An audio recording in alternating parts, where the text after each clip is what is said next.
Hey guys, what's going on? Blaine back for another Netflix review, and today I'm going to be talking about the Festival of Troubadours.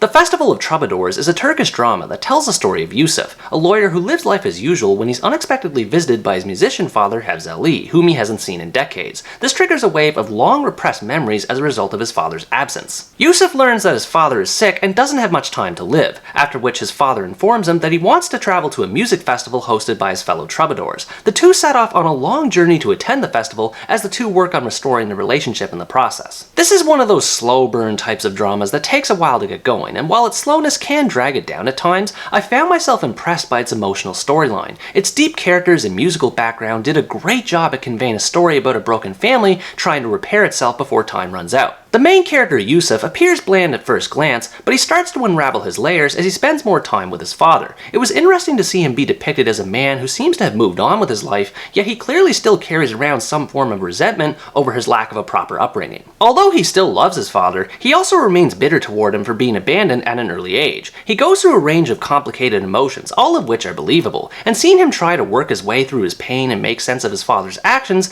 was a moving experience. The other main character, Havzali, was amazing, and definitely the biggest highlight of the story. Although his actions toward Yusuf are technically inexcusable, he still ends up being sympathetic on account of him wanting to do the right thing and making amends with his son while he still has time. Not only does his illness help reinforce his position, but he's able to balance being dedicated to both his family and his passion for music. He has a final wish that he seeks to be granted and wants his son to be a part of it, so it's hard not to feel sorry for him with everything he goes through. The relationship that these two characters have is the heart of everything that happens in this movie. It starts off with a massive void between the two, understandably so with how much time has passed for both of them, and over the course of the story, it starts to change in intriguing ways. Yusuf is hurt from a complete lack of acknowledgement on his father's behalf without so much as a word or a shred of news regarding his well-being. He lacked a true father figure to depend on or prove himself to for most of his life, and so his animosity, as complex as it is completely valid. On the other hand, Havzali's reasoning behind his absence is a bit more complicated, essentially revolving around his trade as a traveling musician, or troubadour for short. His dedication to music took precedence over life events that happened to him in his past, and while I didn't agree with everything he said and did, I understood where he was coming from. Yusuf eventually has to realize that it's harmful to dwell on his negative emotions, while Havzali must do his best to right his wrongs.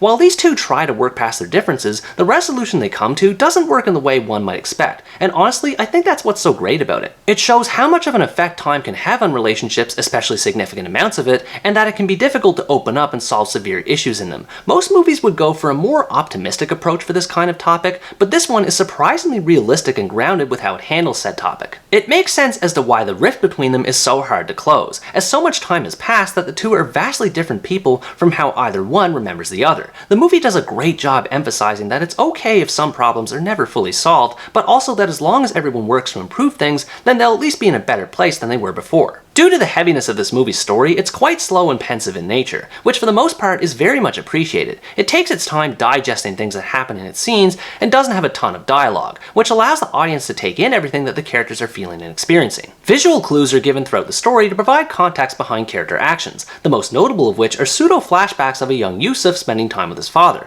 A lot of thought and care was put into showing the story as opposed to telling it, which made it a lot easier to follow along. This being said, the story tended to chug a bit slower than necessary at times. It's not that the dynamic between the main characters isn't interesting, far from it, it more has to do with the fact that there's just not a lot of notable events that happen during it. It's very much a road movie in every sense of the term, with the two spending about 3/4 of their time either driving, sleeping, and talking, both in and outside of the car. This is kind of the point, as it's meant to be a more reflective journey than an exciting one, but a little more variety would have gone a long way. Occasionally, there are points when Yusuf breaks from the trip a bit and does things like spend time with a woman, visits a client in prison, or is thinking about a woman named Yildiz, but they don't serve much purpose to the plot. Maybe there was something about them I missed, but these scenes feel like unfinished subplots meant to have a purpose behind them, and for whatever reason they fell by the wayside. The progression of Havzali's illness does add a layer of suspense to make things a bit more engaging as the story rolls along, and the beautiful cinematography of the Turkish landscape highlights the scale of the journey the pair undertake. As sluggish as their adventure could be, it was definitely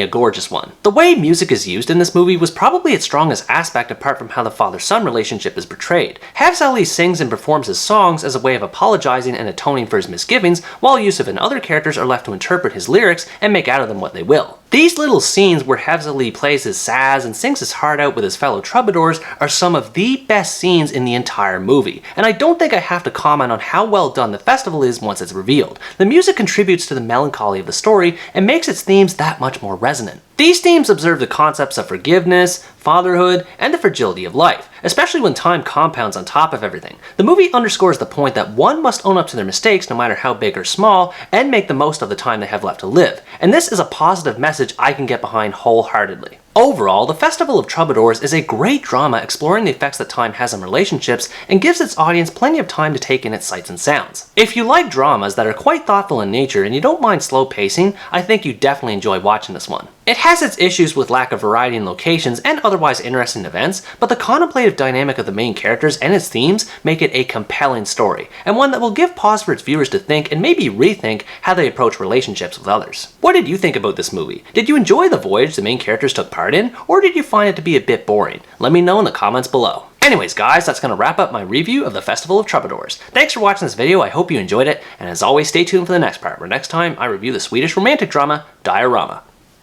Bye bye!